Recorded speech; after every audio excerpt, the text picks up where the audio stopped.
할렐루야. 우리는 지금 사순절을 보내고 있습니다. 오늘의 메시지는 사순절에 꼭 실천해야 될 사항을 말씀하고 있습니다. 이미 말씀한 대로 하나님을 사랑하는 것은 하나님 말씀을 듣는 것이다. 그래서 쇠마 이스라엘이라는 말씀을 선포했습니다. 하나님을 사랑할 때는 어떻게 사랑하느냐? 마음을 다하고 영혼을 다하여 힘을 다하여 사랑하는 것입니다. 하나님을 사랑하는 사람은 하나님 말씀을 오늘 본문에 보면 첫 번째 마음에 새기라고 합니다. 오늘 6절에 말합니다. 오늘 내가 내게 명령하는 이 말씀을 너는 마음에 새기고 하나님을 사랑하는 사람은 하나님 말씀을 마음에 새기는 사람이에요. 여러분 이런 말씀 들어보셨지요?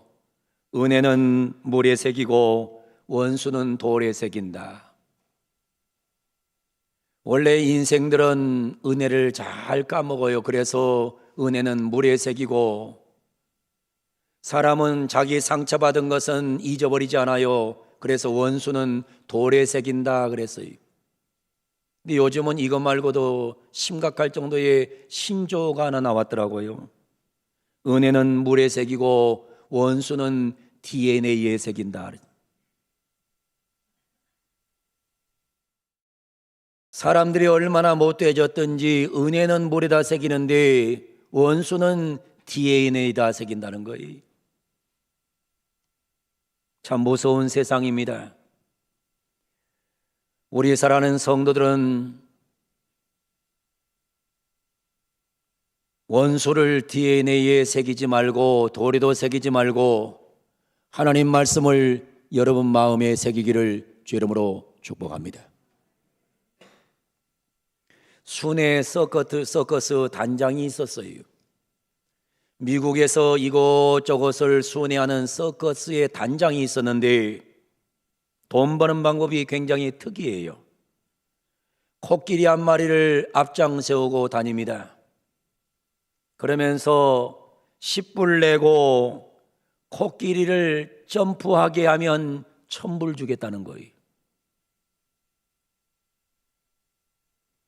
그런데 별 방법을 다 써도 코끼리가 점프하지 않아요. 점프를 하지 않아요. 그래서 이 사람은 돈을 많이 벌었다는 겁니다.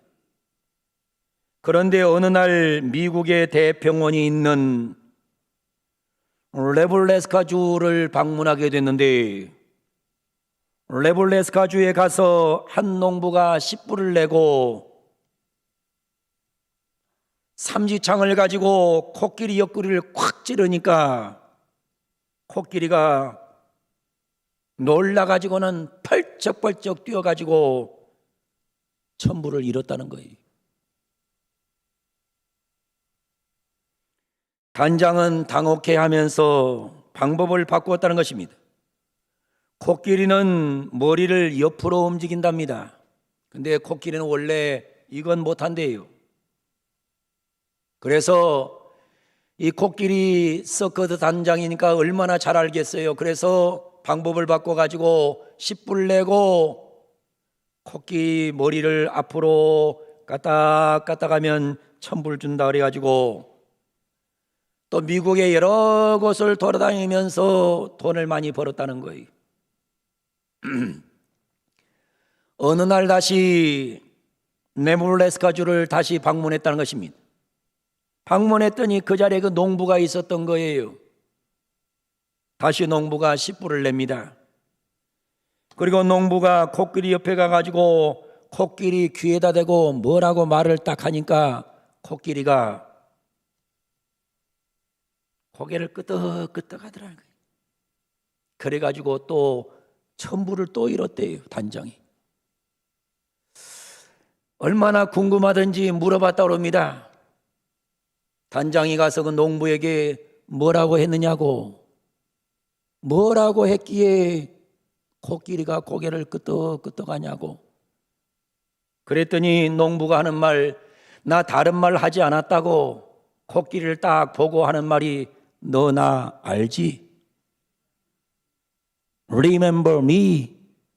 그랬더니 코끼리가 벌써 머리에 기억을 하고 자기가 삼지창으로 찔렀던 것을 기억하면서 끄떡끄떡했다 이거예요.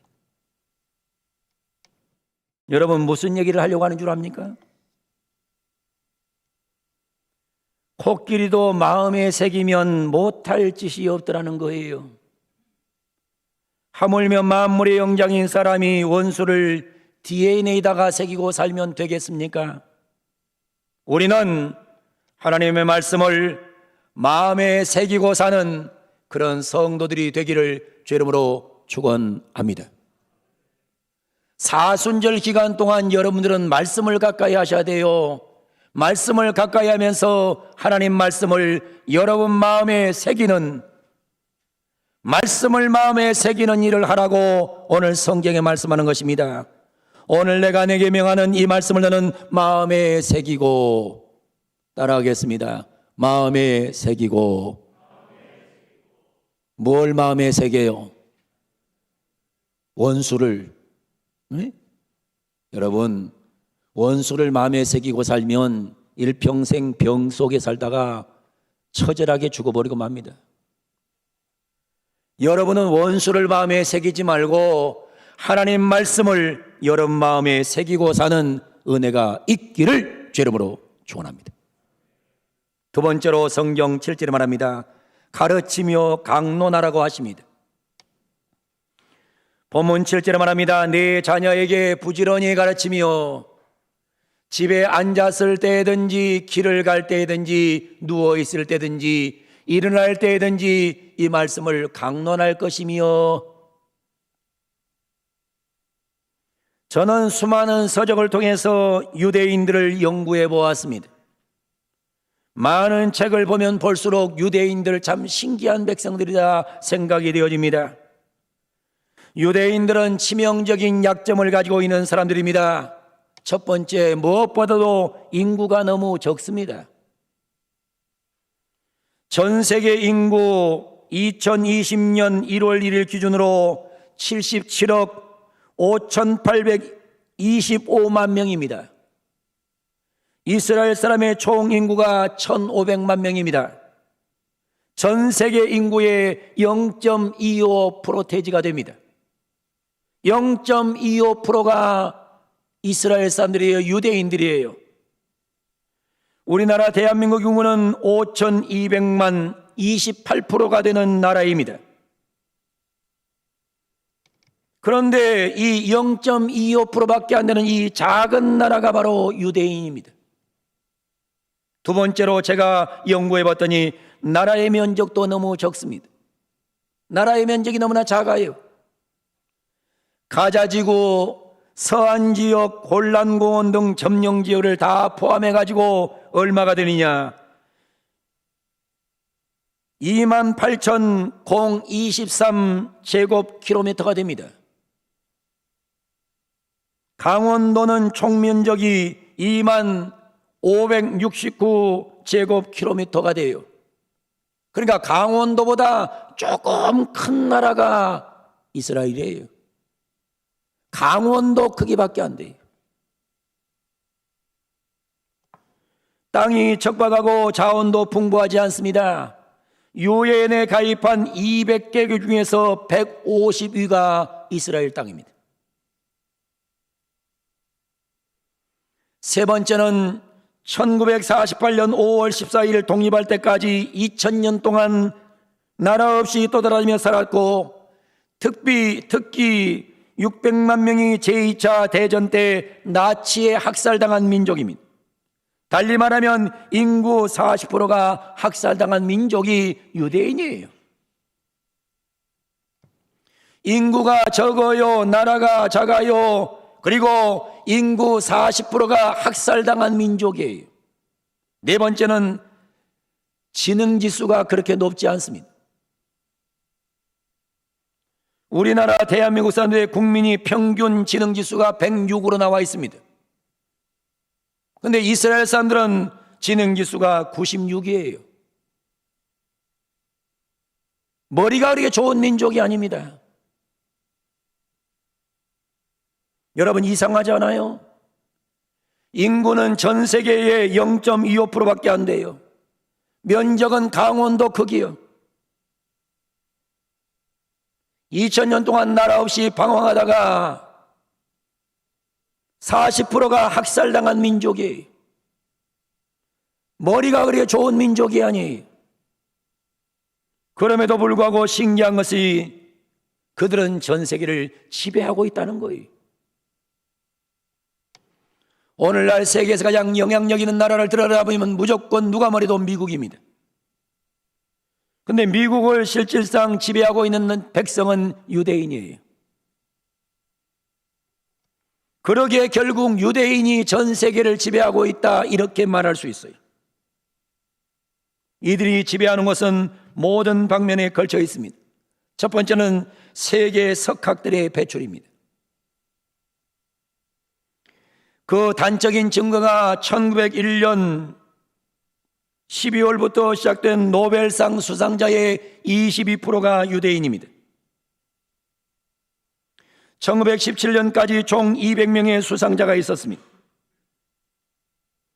1901년부터 2017년까지 의학 53명, 물리학 53명, 화학 36명, 경제학 31명, 문학 15명, 평화 5명 등 총 200명의 수상자가 유대인들입니다.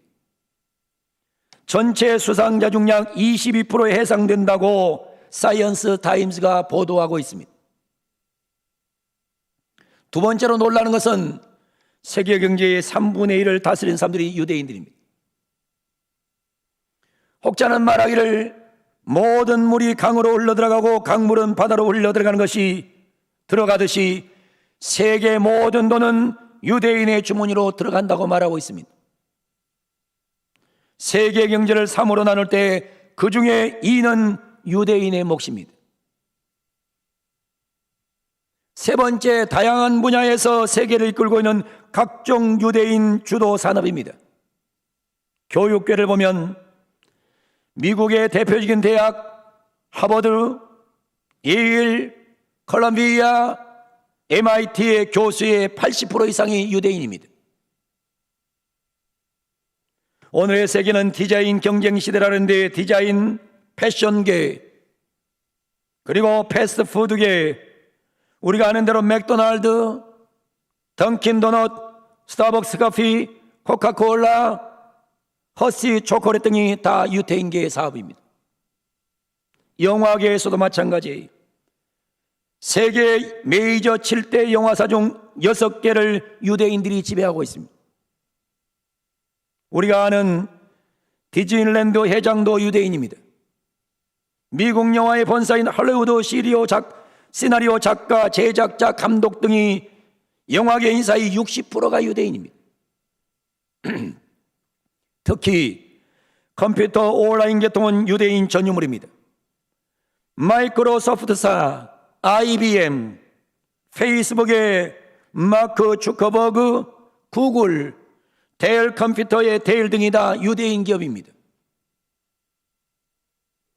의약품 발견에 있어서 탁월한 공헌도 했습니다. 또한 이들은 세계의 식량시장, 금융시장을 지배하고 정보통신을 지배하는 것으로 나타났습니다. 특히 금융가의 골드만삭스, 헤지펀드 조지 소로스, 유명한 심리학자 프로이드, 언론인 퓨리처 등이 다 유대인으로 알려져 있습니다. 세계 인구의 1%도 안 되는 0.25의 지극히 적은 소수민족이 이렇게 세계를 각 부분에서 지배할 수 있게 된 비결이 무엇일까? 학자들은 논문을 내놓고 있어요. 대답은 분명합니다. 성경 때문이다. 유대인들은 철저하게 하나님 말씀을 머리로 암기하고 마음으로 암송하고 생활에서 지키도록 가르치고 강론하는 백성이라고 학자들은 얘기하고 있습니다. 내 자녀에게 부르짖으려니 가르치며 집에 앉았을 때든지 길을 갈 때든지 누웠을 때든지 일어날 때든지 이 말씀을 강론할 것이며 가르치며 강론하며, 가르치란 말, teaching, 강론, talk, 대화하는 것입니다. 어느 유치원에서 있었던 얘기입니다. 선생님이 원아들에게 종이 하나를 나눠주면서 엄마를 그리라고 했어요. 여러 그림 가운데 선생님은 좀 특이한 그림 하나를 발견했습니다. 엄마를 그리라 했더니 엄마의 입은 엄청 크게 그렸어요. 손도 무지무지 커요. 근데 이상한 것은 엄마의 귀가 없어요.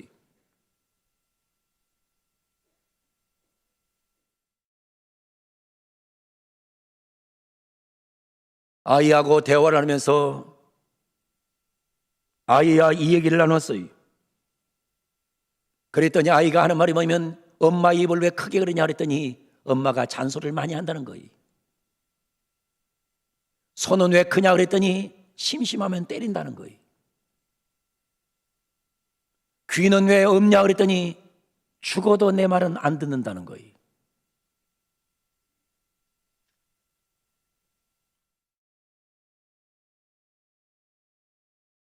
여러분, 이런 가운데서 훌륭한 자식은 나올 수가 없는 겁니다. 어느 교육가의 말에 의하면 아이들은 태어나면서 15살, 15살 될 때까지 50만 번 부모에게 질문한다고 합니다. 평균 50만 번의 질문한다는 거예요. 엄마, 이거 뭐야? 엄마, 왜 이래? 자꾸 묻는다는 거예요. 아이들에게 강론할 수 있는 절호의 기회라는 것입니다. 유대인 엄마들은 아이들이 이거 뭐야? 하나님이 만들어 놓으신 거. 왜 이래? 하나님이 이렇게 해서 한 거야 하고 50만 번 대답을 해준다는 거예요. 대화를 한다는 거예요. 우리나라 부모들은 아이가 뭐 물어오면 쓸데없는 것을 왜 묻니? 귀찮아, 저리 가. 듣고 싶을 때 들려주지 않는다는 것입니다. 여기에 굉장히 근본적인 문제가 있다고 학자들은 얘기하고 있어요. 여러분, 성경은 말합니다. 부지런히 가르치라는 겁니다. 근데 우리 지금 뭔가 지금 우리가 굉장히 잘못하고 있어요. 뭐 세상에 뭐 영어 단어 하나 더 외우고 영어 공부 좀 잘하면 그 사람이 굉장히 위대해질 줄 아는데, 여러분 그 착각에서 벗어나야 돼요.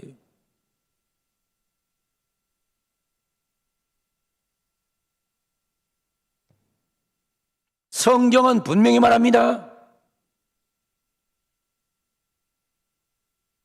내 자녀에게 부지런히 하나님 말씀 가르치고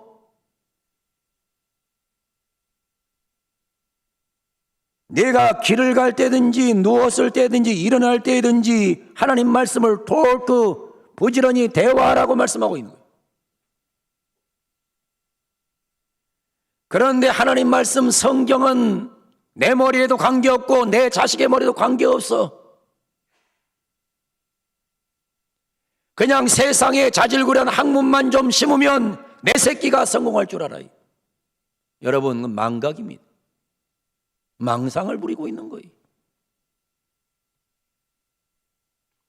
부지런히 가르치라는 것입니다. 부지런이란 말은 히브리 말로 샤난이란 말을 씁니다. 샤난이란 말을 영어로는 repeat란 말을 쓰고 있습니다. 반복하여 가르치라는 겁니다.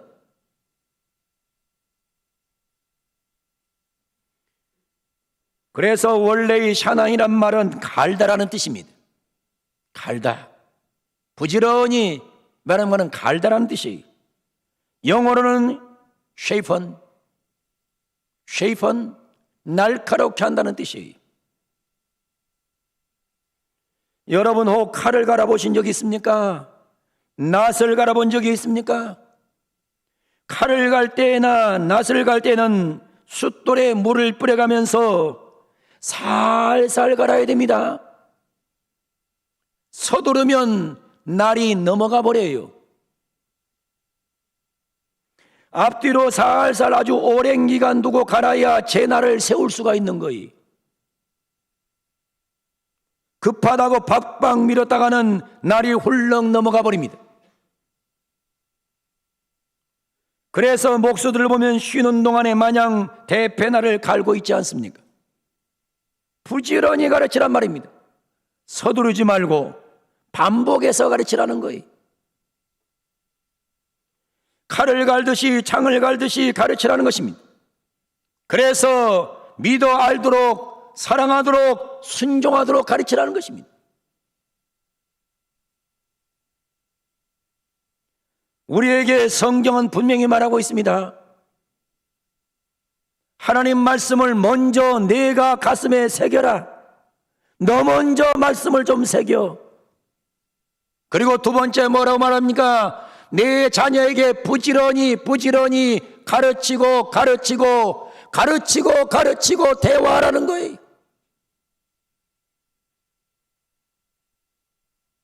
세 번째는 뭐라고 말하고 있습니까? 8절 9절에 기록하라고 말씀하고 있습니다. 기록하라. 너는 또 그것을 내 손목에 매어 기호를 삼으며 내 미간에 붙여 표를 삼고 또 내 집 문설주와 바깥문에 기록할지니라. 한 번은 제가 모 대학의 미대 교수의 가정을 신방한 적이 있습니다. 신방하러 들어가면서 현관을 딱 들어가면서 나는 놀라 자빠질 뻔했어요. 미대 교수가 살고 있는 현관을 딱 들어가니까 벌거벗은 여자의 조상이 먼저 눈에 들어옵니다. 예술품이랍시고 그것을 버젓이 세워놓았어요.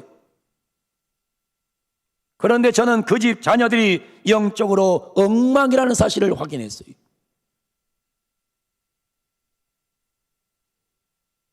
집에 들어가면서 나오면서 눈에 딱 띄게 하나님 말씀을 걸어놓고 말씀을 가까이 하도록 가르쳐야 되는데 엉뚱한 조상을 걸어놓고는 말입니다. 벌거벗은 여사의 조상을 세워놓고 그러다 보니까 그 집 자식들은 영혼이 하나도 건강한 자식이 없더란 말입니다. 첫인상이 중요해요. 들어가면서 하나님 말씀, 나가면서 하나님 말씀, 보는 것도 들리는 것도 하나님 말씀일 때 자연적으로 교육이 되는 겁니다. 여러분이 신명기 성경, 이 성경을 여러분들이 하찮게 여기면 안 돼요.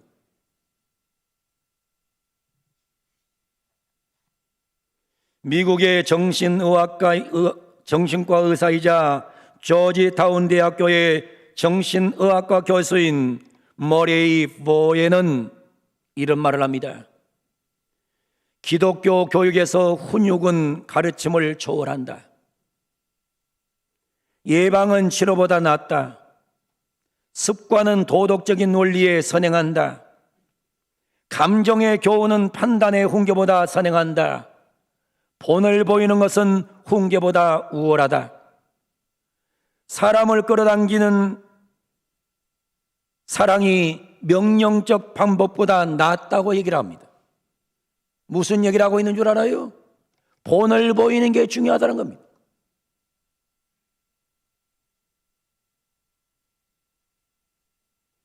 기도와 사랑으로 훈육하는 것보다 더 귀한 방법은 따로 없다. 어떤 일에서도 자녀 앞에 본을 보여야 된다는 것입니다. 우리가 잘 알고 있는 스티븐 코비 박사의 저서 Seven Habits of Highly Effective People이라는 책이 있습니다. 성공하는 삶의 7가지 습관이라는 책입니다. 거기에 보면 첫 번째 이 말이 나와요. 자신의 삶을 주도하라. 주변 환경 탓하지 마라. 유전 탓하지 마라. 어린 시절 탓하지 말라. 그리고 자신의 삶의 주도권을 행사하라는 겁니다. 성공한 사람은 절대 주변 환경 탓하지 않아. 유전 탓하지 않아. 어렸을 때 탓하지 않아. 꼭 실패한 사람은 환경 탓하고 유전 탓하고 어린 시절 탓하더라 이겁니다. 여러분 다 보세요. 세상 보세요. 성공한 사람들은 자신의 삶을 주도하라는 것입니다. 자신의 삶을 주도하라. 사랑을 동사로 만들라는 겁니다. 심판하지 말고 안내자가 되라고 말합니다. 두 번째는 끝을 생각하며 시작하라는 것입니다. 항상 끝을 생각하라는 거예요. 끝을 생각하라는 거예요. 이 말의 기본적인 의미는 최후의 순간에 갖고 싶은 이미지 모습을 떠올려서 그것에 바탕을 두고 모든 것을 검토하는 기준과 표준으로 삼으라는 것입니다. 그러면 인생의 각 부분을 구성하는 오늘의 행동, 내일의 행동, 다음 주의 행동, 내달의 행동 등은 우리가 가장 중요하게 생각하는 가치관에 따라 검토될 수 있다고 말하는 것입니다. 다시 말하면 항상 끝을 생각하고 시작하라는 거예요. 지금 여기서 내가 이렇게 하면 끝이 좋겠느냐 나쁘겠느냐, 끝이 나쁠 것 같으면 하지 말라는 거예요.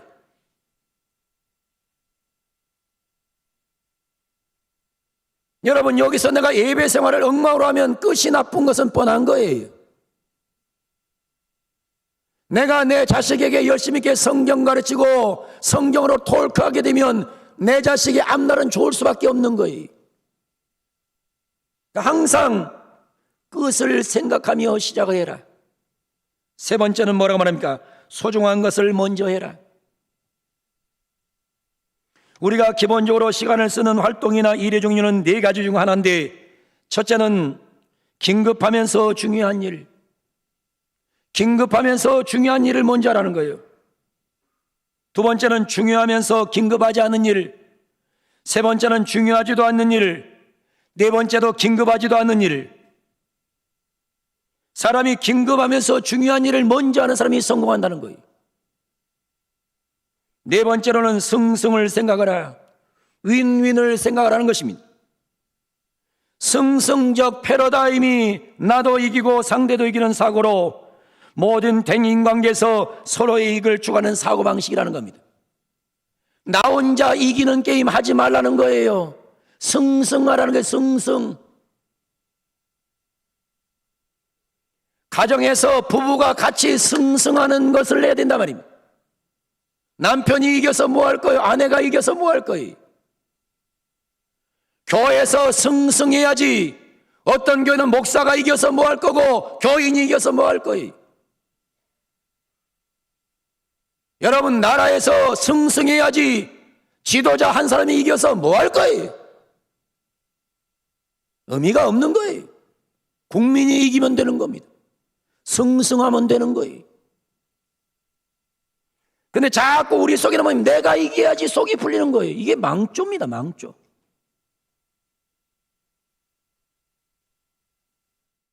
다섯 번째는 먼저 이해하고 다음에 이해시켜라. 대인관계에서 가장 중요한 원칙 중 하나는 바로 먼저 상대를 이해하려고 노력한 다음 자신을 이해시키라는 겁니다. 이것이 효과적인 커뮤니케이션의 방법이라는 것입니다.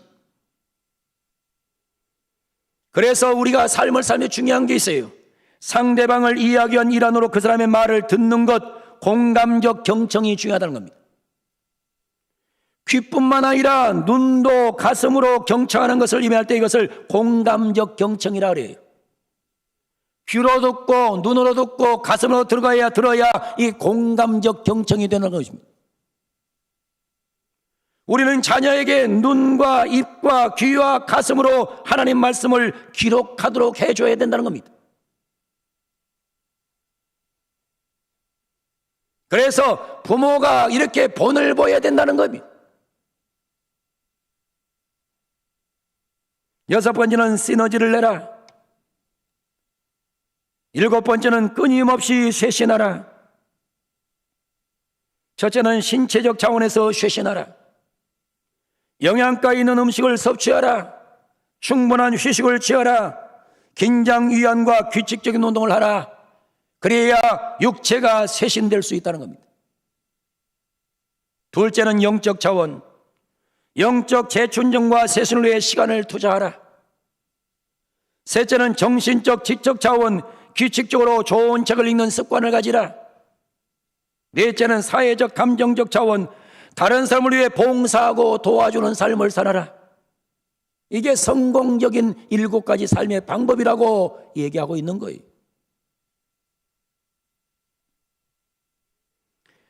사랑하는 성도 여러분, 우리가 지금 사순절을 보내고 있는데 사순절을 보낼 때 우리가 어떻게 보내야 될 것인가를 분명하게 답을 기억해야 됩니다. 제일 중요한 것은 먼저 내 마음에 하나님 말씀을 새기셔야 됩니다. 하나님 말씀 새기는 작업을 하기를 주 이름으로 축원합니다. 두 번째로 중요한 것은 부지런히 가르치고 부지런히 톨크해야 됩니다. 대화해야 됩니다. 여러분, 여러분의 어린 자녀가 커버리면 대화가 안 돼요. 소통이 어려워져요. 아이가 한 살라도 어렸을 때에 말씀을 가르치고 그리고 말씀이 자꾸 톨크화돼서 리피트 시키면서 반복적인 교육을 시켜야 여러분 가정에서 인물이 나올 수 있는 거예요. 그리고 무엇보다 중요한 것은 항상 부모가 본을 보여서 기록해 놓아야 됩니다. 어디 가든 간에 하나님 말씀이 기록되어 있어야 되는 거예요.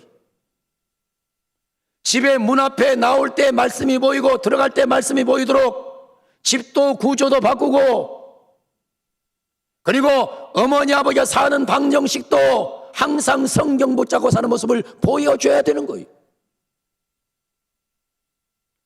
이것이 바로 사순절을 살아가면서 오늘 설교 제목대로 내 하나님 여호와를 사랑하라 라는 메시지의 핵심 부분이 되는 겁니다. 사랑하는 성도 여러분, 하나님을 사랑하시기를 바랍니다. 하나님을 사랑하시거든 여러분 마음에 하나님 말씀을 새기고 살기를 바랍니다. 말씀을 새기기 원하면 아멘. 부지런히 가르치고 부지런히 대화하기를 원하면 아멘. 그리고 여러분 삶 속에 하나님 말씀을 여러분 가슴에 새길 뿐만 아니라 여러분의 삶의 현장에다 말씀을 잘 기록해 놓아서 보는 것마다 은혜가 되고 보는 것마다 삶을 바꾸는 말씀이 되어지면, 저는 우리 한국 교회를 통해서 유대인보다 더 위대한 인물들이 한국 교회를 통해 나오는 역사가 있을 것이라고 확실하게 믿습니다. 성경 붙잡고 살아야 행복해집니다. 말씀 붙잡고 살아야 행복해집니다.